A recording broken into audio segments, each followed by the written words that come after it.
This is slide 2 of our 80s unit, Reagan Abroad, looking at some of Reagan's foreign policy issues here, foreign affairs.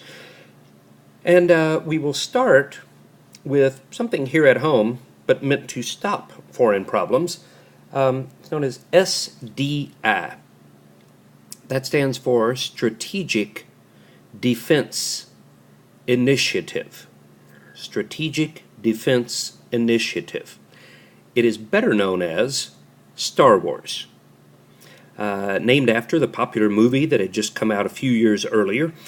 One of the first things Reagan does when he comes into office in 1980 is announce that the United States would develop a high-tech missile defense system, that we would be able to shoot down any Soviet missiles before they got to us. This is his Strategic Defense Initiative. How it was supposed to work was that the United States was going to build orbiting battle stations. Yes, as you see in the Time magazine picture here. Reagan envisioned these orbiting stations, all orbiting Earth. And when they detected a missile coming at the United States, they would fire laser beams and vaporize the missile before it could get to us. Everybody laughed at him. Reagan says, "I'll show you, we'll build it."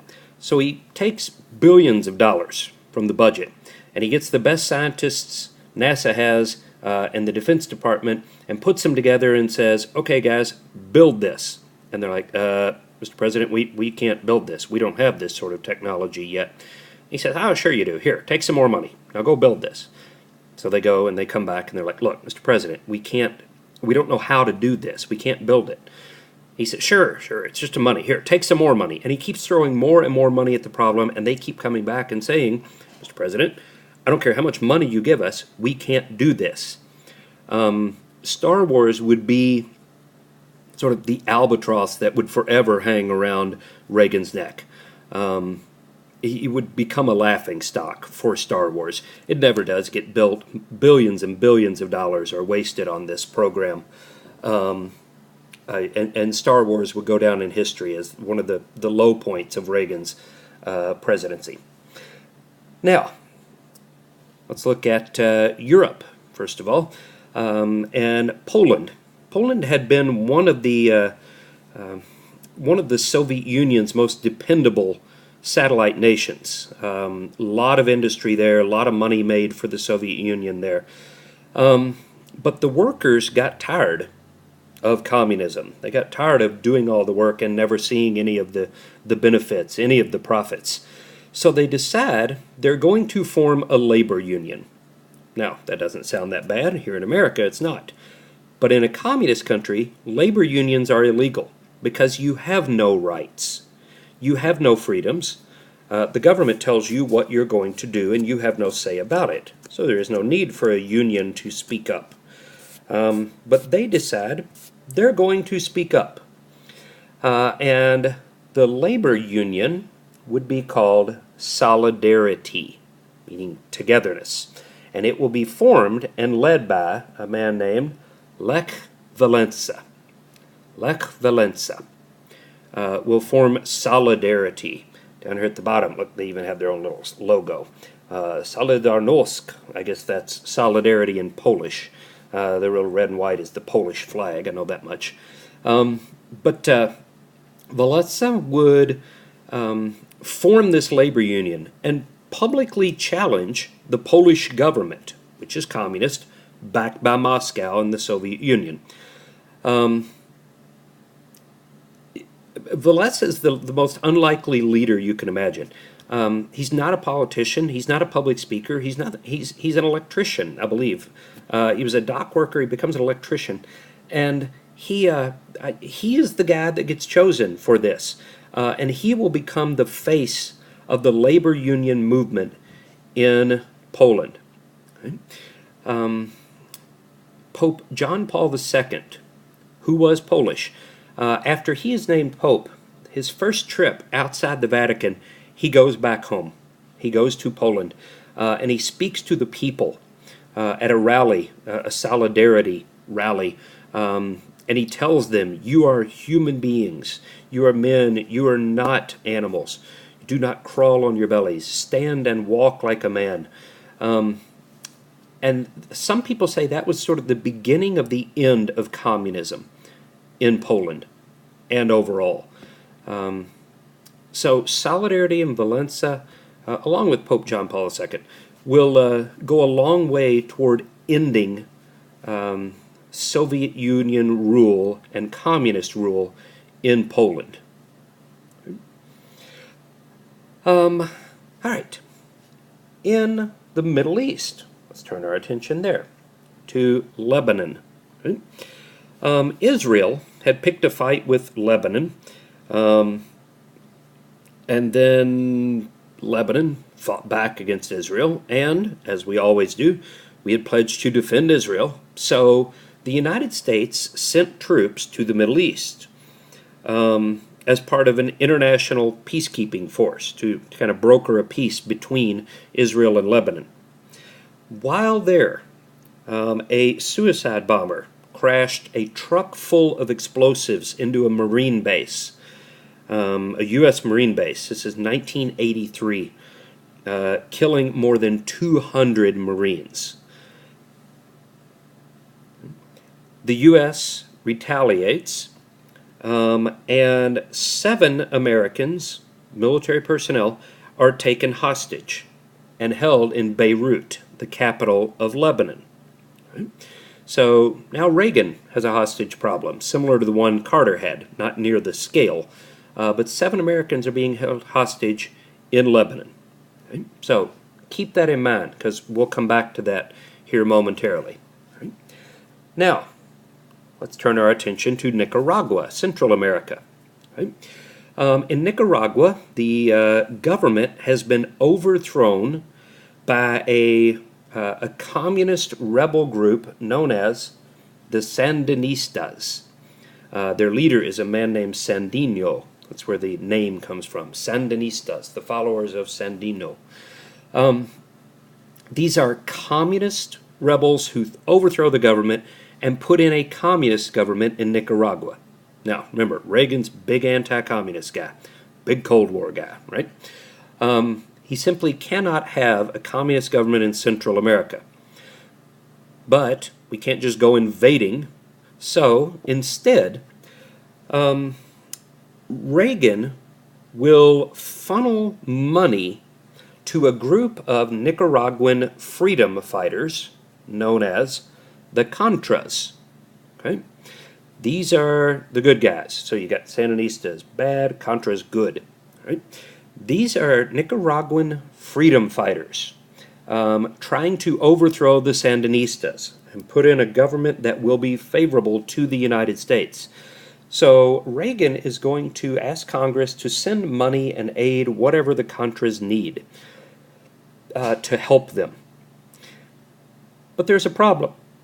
It turns out that even though they're not communist, the Contras aren't much better than the Sandinistas. The Contras are killing people left and right that disagree with them, abusing human rights, and Congress cuts off all funding to the Contras. They tell Reagan, we're not funding people who go around murdering anybody who disagrees with them.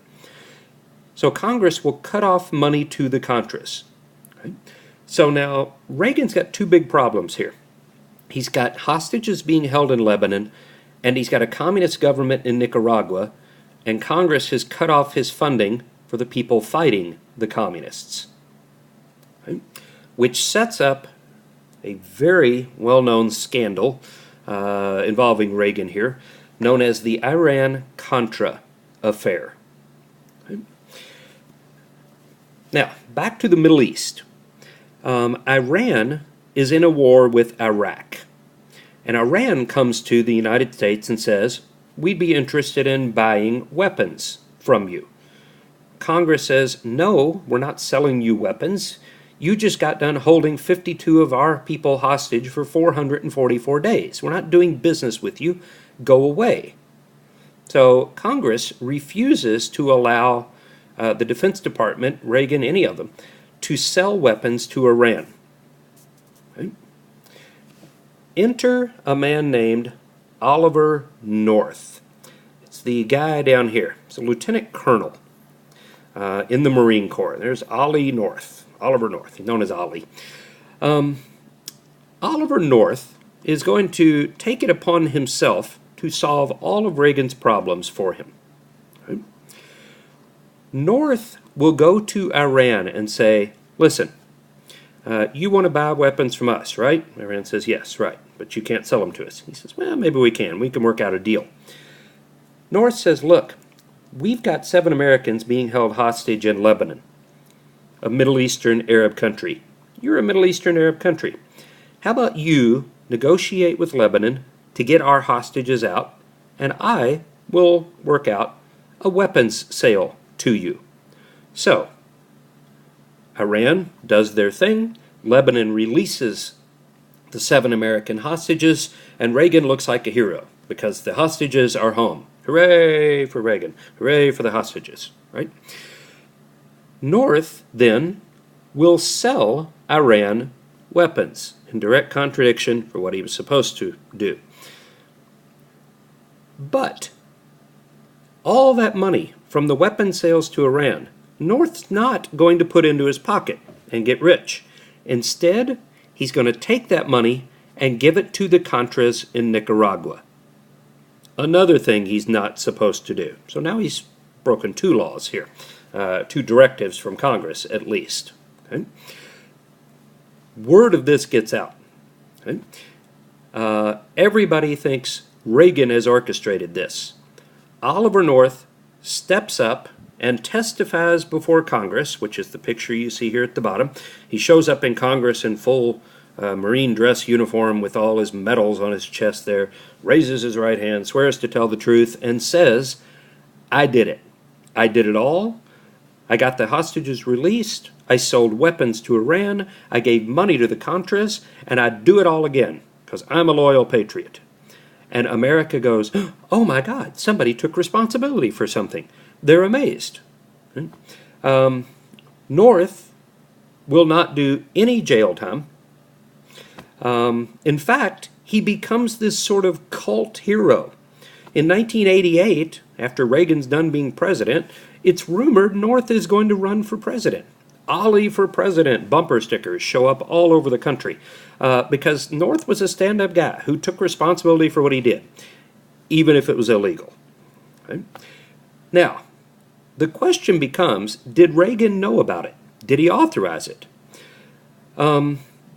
Reagan says he had no idea what was going on, had no idea the arms sale occurred, no idea the money was sent to the Contras, nothing. So one of 2 things happens here. Either Reagan is guilty as sin, or he has no idea what the people under him are doing and looks like an incompetent leader. Neither one are good. Okay? Somehow, Reagan comes out of this without anything sticking to him. This is about the time Reagan gets a very famous nickname. He is known as the Teflon president. Teflon, T-E-F-L-O-N. Teflon. It's the stuff that's on non-stick pans, pots and pans and skillets and all that so that food slips right out. Nothing sticks to it. That's Reagan. No matter what's going on around him, nothing ever sticks to him. He never gets blamed for any of this. The people around him do. Not Reagan. Unlike Nixon, who goes down with the ship. Reagan won't. Reagan will keep his reputation and image very clean. All right, let's finish up here and talk about Mikhail Gorbachev. Okay? The Soviet Union has a new leader. In 1985, Gorbachev will become the new Soviet premier. And Reagan sees in Gorbachev a guy that he likes, and he believes that he can work with. Okay? Reagan is determined to win the Cold War, and he thinks Gorbachev is the guy to help him do it.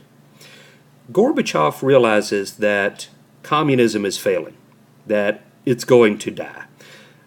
So we can get in front of it and embrace it and deal with it, or we can fight a losing battle against it. Gorbachev says, we're going to move on. Okay? Here you see a picture of Reagan and Gorbachev. They became very good friends. very respectful of each other. Now, Gorbachev knows that he has to rebuild the Soviet economy, and he's got to kind of rebuild the Soviet Union, or he's got to rebuild Russia, at least. To do that, we're going to see two new policies in place in the Soviet Union. The first one is called glasnost. Right? These are both Russian words. Glasnost, it means openness. Right? Under Gorbachev, the Soviet Union is going to start to allow a whole lot more personal freedoms.